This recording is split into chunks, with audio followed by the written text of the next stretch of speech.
So that brings us to this. Now stop me if you've heard this before. It's a little phrase Governor Little could have squeezed into his announcement today. That stop me if you've heard this before. Quite a few times, in fact. In fact, before his scheduled start at 12:30, there was a Twitter thread going around that made reference to exactly that. This thread contained a link to something titled Governor Brad Little's Personal Responsibility Bingo Card, meaning we could probably guess what Governor Little was going to say today in regards to the pandemic. Because, well, he's said some of the same sentences and phrases before in some form or another, and in some cases, in the exact same fashion. That is why I maintain that this comes down to personal responsibility.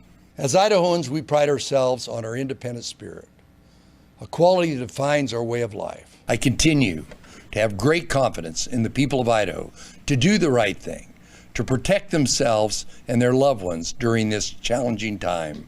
The COVID vaccine has been tested. The COVID vaccine is safe and effective. We need more Idahoans to choose to get vaccinated, receive the vaccine, if our kids have a chance at a normal school year. There are many of our family members, neighbors, and friends who are on the fence about getting the vaccine. A lot of others who are on the fence about receiving the vaccine, or have just been putting it off.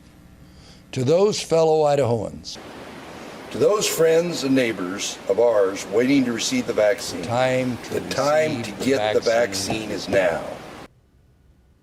So yeah, stop me if you've heard this before. That bingo card, by the way, 4x4, 16 squares of situations and sentences that we've all heard before. Today, well, we marked off 7 on our card. Good enough to almost hit bingo twice. What wasn't on any of those bingo cards, and you heard Joe talk about it just a bit ago, the word mandate. Because Idaho has never had a statewide mandate to wear masks or get a vaccine or even show proof of one to access any state building or program. And at this point, we likely never will. One more thing you can choose to bet on. Choose, that is. This won't be the last we hear from Governor Little during this pandemic, even if you have heard it before.